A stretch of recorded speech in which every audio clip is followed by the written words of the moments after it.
punya ponakan, resep tersebut nggak dibuatkan buat anaknya. Kan aneh Pak, masa resep dikasih ke orang lain? Karena resep yang diberikan yang cepat sembuh itu adalah mengandung dosis yang sangat tinggi dan banyak mengandung termasuknya heroin, narkotik. Tapi ini rahasia kedokteran, diomongin gak rahasia lagi ya. Tapi memang begitu.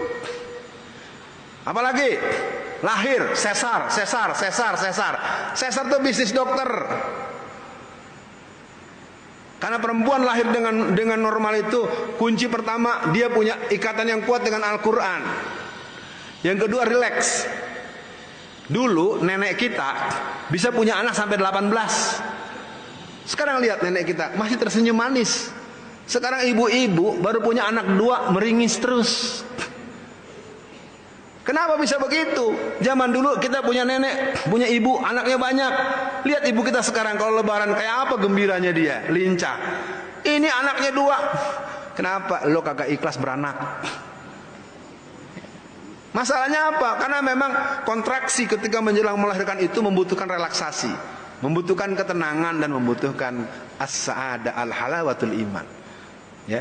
Ini tentu nanti harus dikonfirmasi dengan teman-teman yang punya kemampuan dan kekhususan menekuni ini. Sejahtera, memiliki harga diri dalam kancah pergaulan tingkat lokal hingga internasional. Bagaimana kita bisa memulai melakukan sesuatu itu kita lakukan dengan pola take and give yang bagus, dan itu tentu pembicaraannya lebih detail. Nah, nomor 5 ini mungkin jadi penegasan dari saya. Waktu kita sudah jam 11. Sadari akan adanya gerakan musuh baik dari dalam komunitas umat, kaum mukmin yang saling mendengki, kaum munafik, kaum fasik, pengkhianat, musuh abadi umat, iblis, kaum Yahudi, kaum Nasrani, kaum penyembah selain Allah, termasuk kaum komunis. Kalau komunis kenapa saya buat blog ini khusus? Ini bidang saya. Ya. Komunisme ini sekarang sudah menguasai DPR, itu anggotanya sudah sekitar 200-an orang. Itu nanti implikasinya akan dicabutnya TAP MPR nomor 25 tahun 66. Karena orang pakai kaos palu arit nggak ditangkap sama polisi. Padahal ada undang-undangnya loh. Ini ada polisi nih, dengerin nih.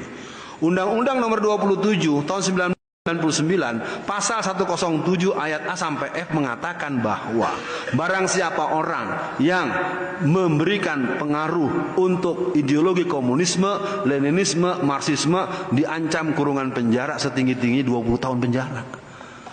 Pakai kaos palu arit nggak diapa-apain, pakai kaos gambar la ilaha illallah dikejar-kejar. Ente pakai pasal mana bro?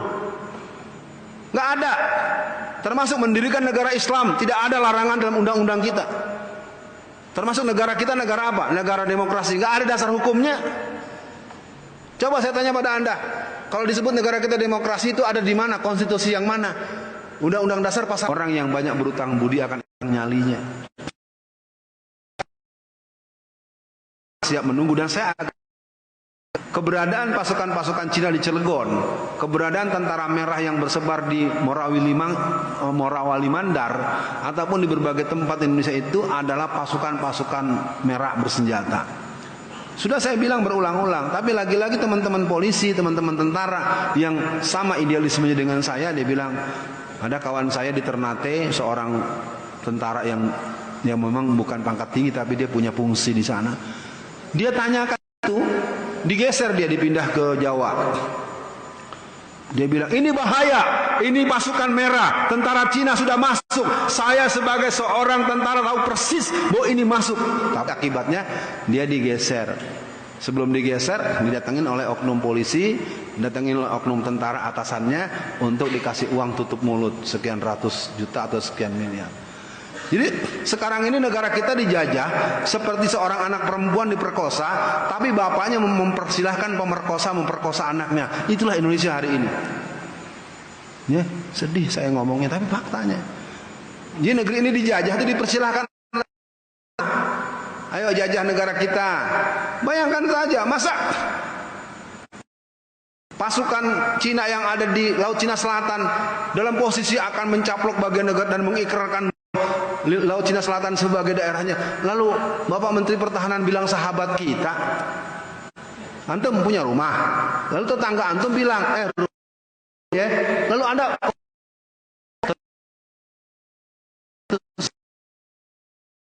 nggak bisa, mohon maaf, saya nggak sanggup nalar logis saya. Kita punya wilayah namanya Laut Cina Selatan, itu jelas dalam dokumen PBB, itu punya kita. Lalu Cina tahu-tahu teriak, itu punya gua. Lalu kita yang katanya Menteri Pertahanan, kita yang katanya para pejabat negeri, oh itu Cina sahabat kita. Rasanya ilustrasi saya nggak ini deh, nggak pusing deh. Ya, paham nggak yang tadi? Antum punya rumah, ya. Lalu saya yang lihat nih, bapak lalu bilang, itu rumah gua, jadi rumah dia, bapak yang ngakuin. Lalu kemudian ada wartawan tanya, Mas, ini rumah siapa? Ya gimana ya, dia sahabat saya. Ini gimana nih urusannya nih? Lu mau kasih rumahnya ke dia? Nah, sekali lagi kembali kepada Cina ini sekarang sudah menunggu waktu. Di Pangkal Pinang, pulau yang dikuasai mereka. Kalau ada nelayan-nelayan yang mengambil ikan sembarangan, itu nelayan itu akan ditangkap oleh polisi Cina yang ada di Indonesia. Saya mau tanya, polisi Alfian Tanjung terus kemana-mana. Selama saya di sini ditempel terus, saya selama di sini tangkap Cina yang ngegebukin warga kita.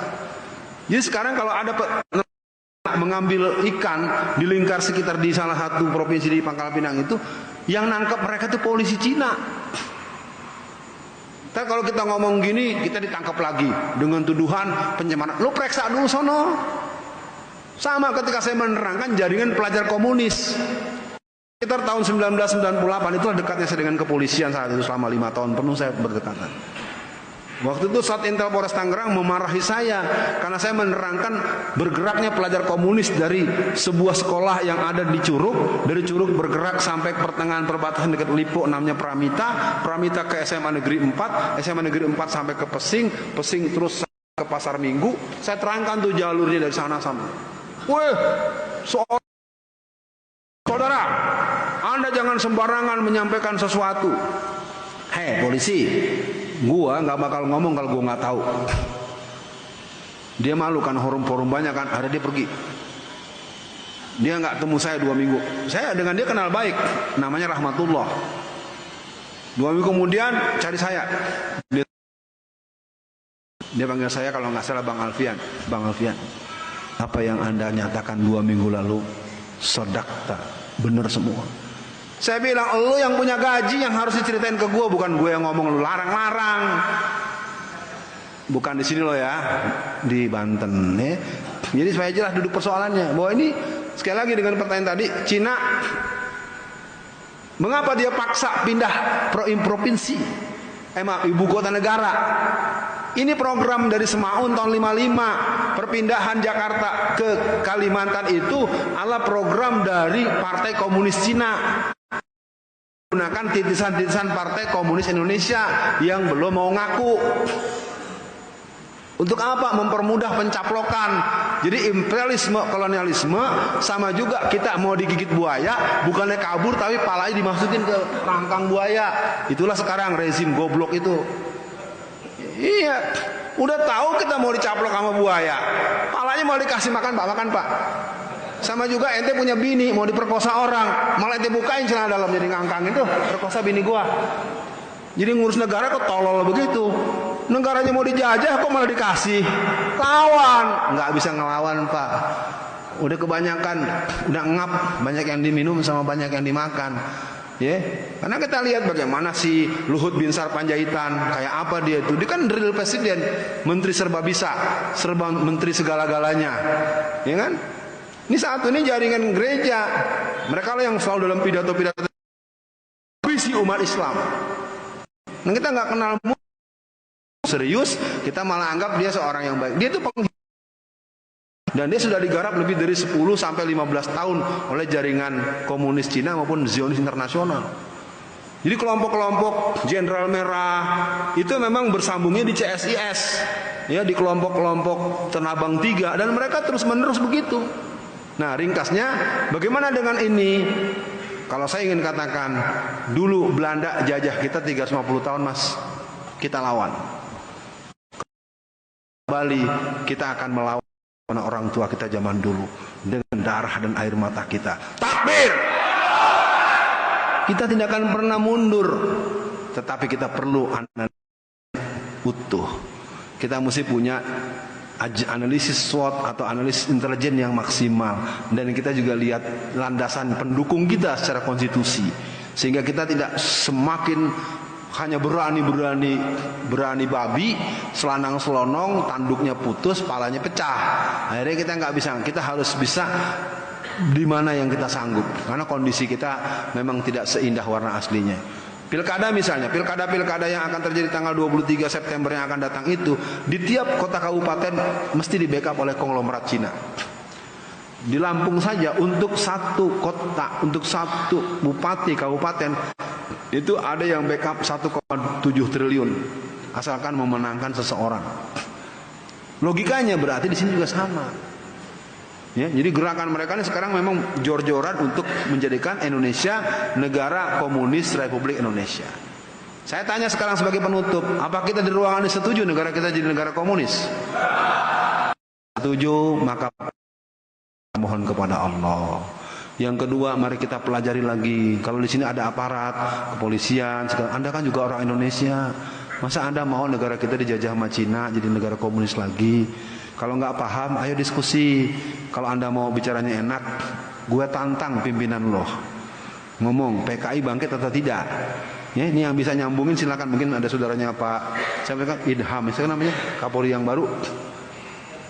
Idham Aziz. Nah, salam Pak Idham Aziz. Apa Bapak Idham mau ngadepin saya langsung? Syaratnya 2 ya.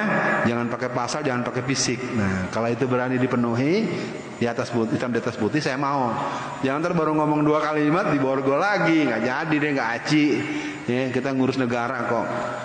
Cukup ya. Kalau tidak ada lagi, saya tidak tahu kok tidak ada kertas masuk nih. Kalau memang ada yang muslimah mungkin bisa nanya lewat tulisan. Apa lagi?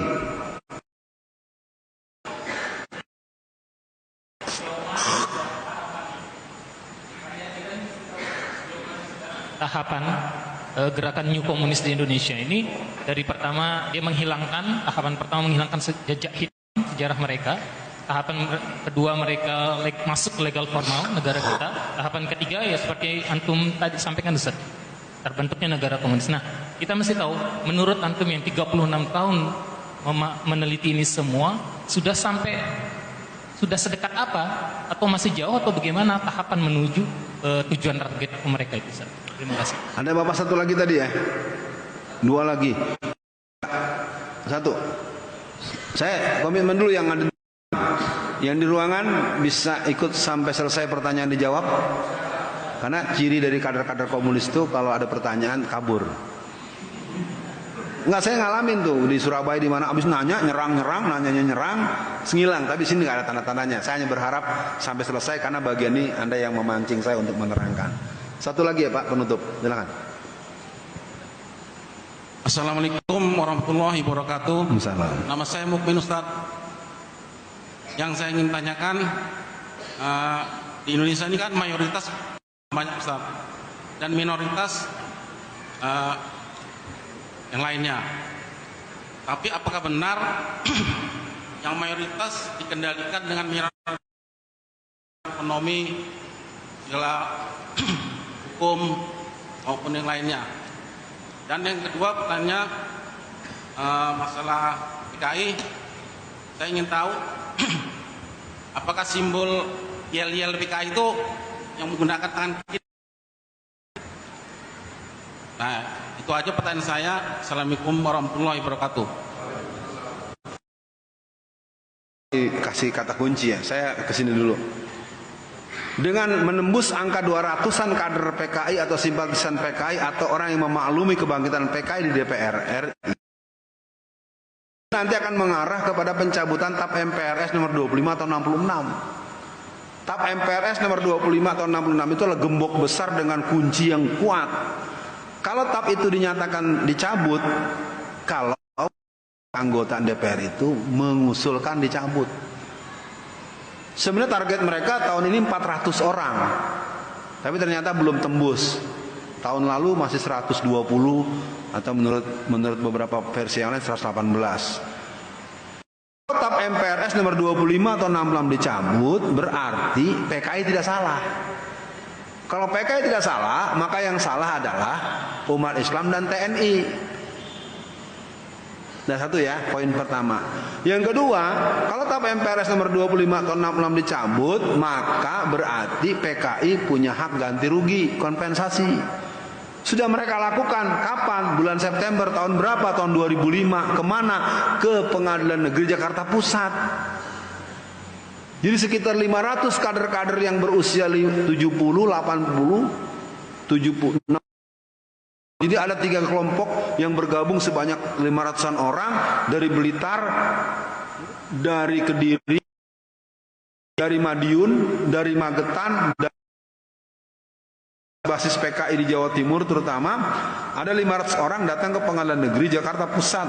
Apa tuntutan mereka? Meminta ganti rugi bahwa mereka mengalami penderitaan panjang dan mereka minta ganti rugi sekitar 950 juta sampai 2,5 miliar untuk 20 juta warga PKI yang menderita. Kalau TAP MPRS dicabut, berarti ganti ruginya harus dibayar. Jadi pemerintah sekitar 25.000 triliun atau 250 triliun. Pokoknya triliun-triliunan lah, terlalu banyak. Yang ketiga, apabila TAP MPRS tahun 65 nomor 25 atau 66 maksud saya, apabila TAP MPRS nomor 25 atau 66 dicabut, maka setelah pencabutan itu secara otomatis PKI tidak lagi menjadi organisasi politik yang terlarang. Maka pemilu yang akan datang, partai yang berlambang palu arit boleh ikut pemilu. Kalau dulu kita bisa melarang mereka, Anda yang melarang ditangkap besok. Karena dia sudah boleh demi hukum. Ya kan, ada yang sarjana hukum, ada lawyer-lawyer ngerti kan, kalau dicabut itu undang-undang kan berarti nggak lagi, dia bisa masuk.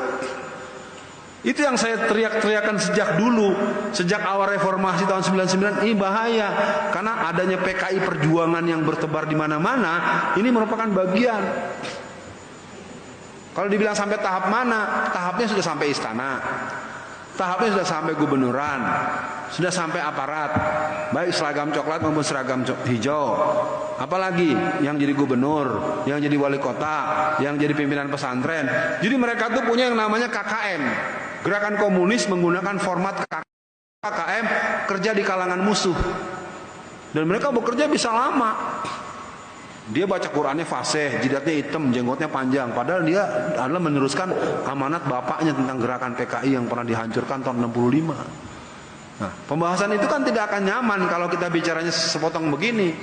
Makanya saya tawarkan tadi perlu ada semacam pembicaraan seperti daurah kewaspadaan umum. Tapi panitia harus siap lahir batin. Mengadakan acara gitu kan terkait dengan tempat. Nanti pesertanya ternyata 30 orang, ya 15 intelijen semua. Ya. Anda jangan kira intelijen itu, dia juga ada yang berjenggot. Saya tahu kok, saya 5 tahun di Satintel Polres Tangerang.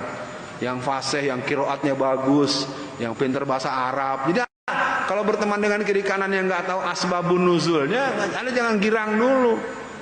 Ya? Saya suka ledekin itu. Di Jeddah kan beda dengan Mekah dan Madinah. Di Jeddah itu ada germo, Pak. Germo pinter di bahasa Arab. Ya. Copet juga pinter bahasa Arab. Ya. Mudah-mudahan dengan saya ngomong ini ngerti nih, bahwa di satu sisi kita perlu mempunyai pengetahuan dan kemampuan. Nah, cukup dulu ya, nanti banyak yang lain. Yel. Ayo kerja, ayo kerja, ayo kerja. Itu yel komunis. Ada nggak yang suka gitu?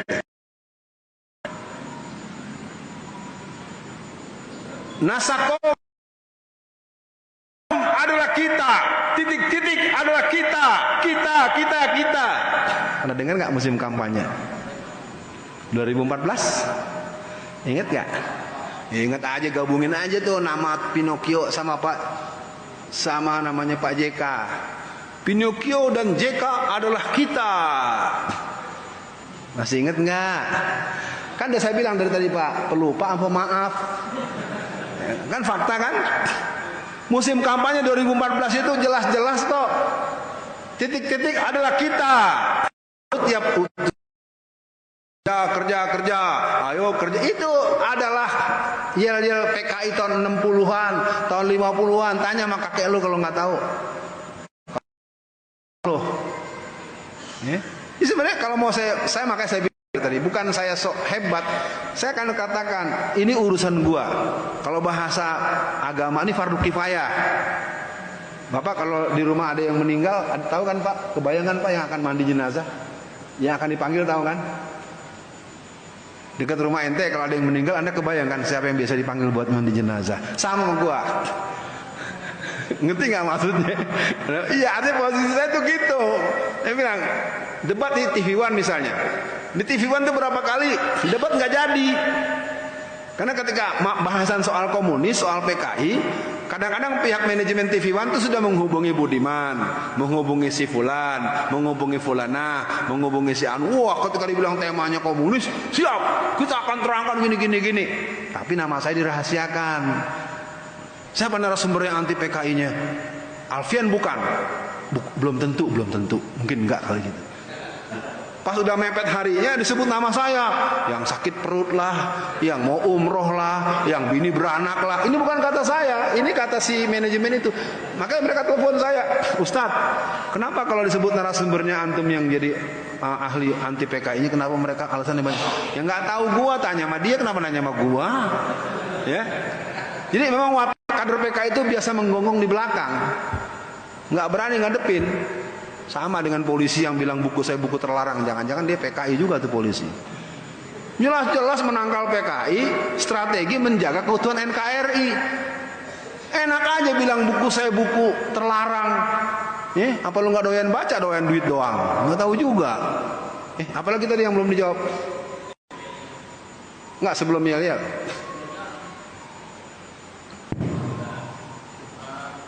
Di Indonesia ini mayoritas penduduknya Muslim mayoritas dan yang lain minoritas.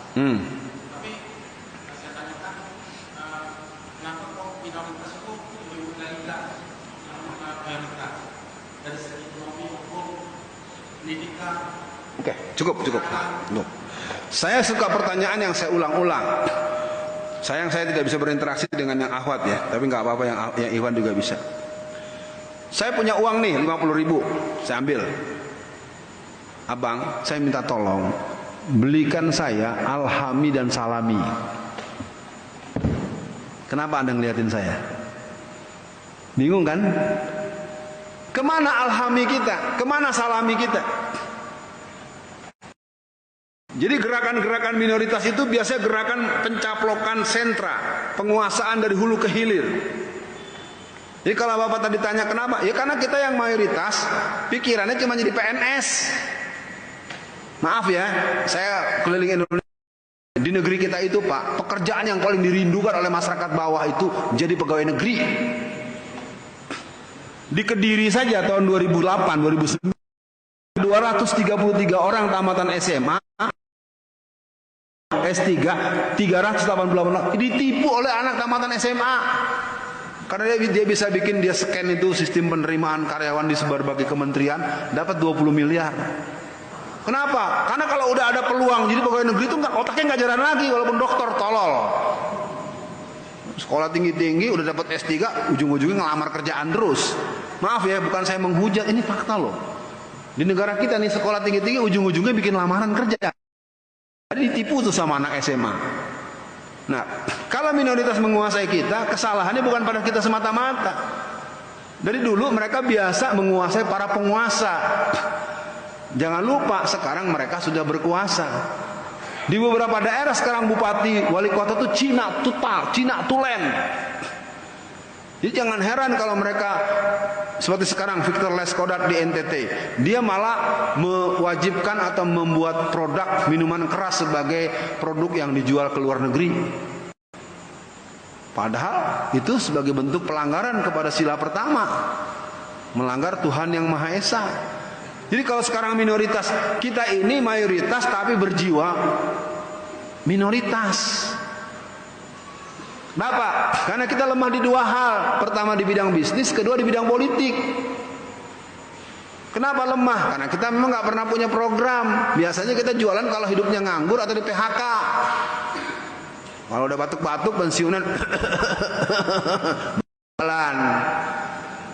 Makanya kalau jualan itu harus jadi program utama. Program utamanya bisnis, jadi PNS-nya itu sambilan. Baru bener. Ya, perhatian, halo, perhatian. Anda boleh jadi PNS tapi sambilan. Yang benernya Anda punya ruko, Anda punya kontrakan, Anda punya tempat peternakan, Anda punya perkebunan durian saja 10 hektar aja. Itu Anda sekali panen 50 miliar itu. Apalagi durian-durian yang bagus dikirim ke Jakarta. Keren. Ya, jadi minoritas ini kenapa saya judulkan dengan dilema mayoritas? Karena 1971 seorang Mahathir Muhammad itu pernah menulis dilema Melayu. Jadi terlepas memang di Malaysia terjadi banyak pergolakan, tapi kita sangat mendengar bagaimana di Malaysia itu ada anjuran untuk belanja di kelompok Muslim. Walaupun saya tahu Malaysia tidak seindah warna aslinya. Paling berat karena Najib waktu kemarin periode yang lalu telah melakukan korupsi yang terlalu besar, sementara Mahathir Muhammad sesungguhnya juga tidak sampai pada posisi sebagai pemimpin yang menjadikan Islam sebagai poros pergerakan. Yang bisa kita inspirasikan adalah Erdogan sementara, atau secara stimulansi ada di Hasan al-Bolkiah. Ya, Hasan al-Bolkiah per 1 Mei tahun 2014 sudah mengumumkan bahwa Brunei Darussalam itu sebagai negara yang menjadikan syariat Islam sebagai pedoman penyelenggaraan negara. Plus minusnya, di sana ada orang menyelenggarakan Natal bersama 5 tahun penjara, Pak. Boleh mengadakan tapi di rumah tertutup. Lalu Anda sewa kafe atau apa, Anda ngadakan 5 tahun penjara. Ini malah ustadz yang masuk gereja ikut Natal bersama. Begininya. Ya. Kalau yang sistem negara itu jelas nggak boleh gitu ya. Nah, buat semua, saya pikir ini adalah sesi terakhir saya hadir di daerah kita ini. Mari kita sama-sama menyadari kita banyak kekurangan, tapi kita jangan kehilangan harapan. Kita punya banyak yang perlu kita benahi. Dengan catatan kita juga perlu berhubungan baik dengan aparat, baik kepolisian, baik tentara, segala macam. Saya sampaikan semua teman-teman agar membangun hubungan yang baik. Dan untuk langkah ke depan kita akan menghadapi situasi dengan optimisme, dengan keyakinan Allah akan menolong kita dengan permohonan kita yang sungguh-sungguh. Kita menegaskan ini sebelum sedikit kita bermunajat. Takbir! Semua takbir! Takbir! Allahumma sholli ala Muhammad wa ala ali Muhammad. Asyhadu an la ilaha illallah wa asyhadu anna Muhammadan abduhu wa rasuluh. Wahai Allah yang maha mengetahui dan menguasai alam semesta, pagi ini kami bermohon padamu, jadikanlah jiwa kami sepenuh jiwa orang-orang yang makrifat kepadamu, sebagaimana ikrar orang-orang yang tertib ibadah kepadamu. Inna sholati wa nusuki wa mahyaya wa mamati lillahi rabbil alamin. Wahai Allah, Engkaulah yang maha mengetahui segala sesuatu. Jadikanlah kami hamba-Mu yang tertib ibadahnya, yang kokoh akidahnya, yang senantiasa belajar untuk memperbaiki diri kami agar semakin mendekat kepadamu ya Allah Rabbul Alamin. Mudahkan kami untuk mengajarkan nilai kebenaran itu masuk ke seluruh aliran darah kami, dalam detak jantung kami, sehingga kami hidup bersama Islam dan kami akan kembali ke pangkuan Islam, akan hidup mulia atau mata syahid di jalan Islam. Ya Rabbal Alamin, mohon kepadamu yang maha sayang dan maha menolong, tolonglah saudara kami yang berada di Gaza, di Haifa, di Ramallah, saudara kami yang ada di belahan dunia di mana mereka mengalami intimidasi, pembantaian, pemerkosaan, perebutan hak-hak mereka, perampokan harta mereka oleh para musuh-musuh agama ini. Tolonglah saudara kami yang ada di Thailand, Patani dan Nyala, yang ada di Filipina, kaum muslimin Moro, kaum muslimin Kashmir, kaum muslimin yang ada di benua India. Mereka itulah hamba-hamba membutuhkan pertolongan, termasuk Rohingya Myanmar.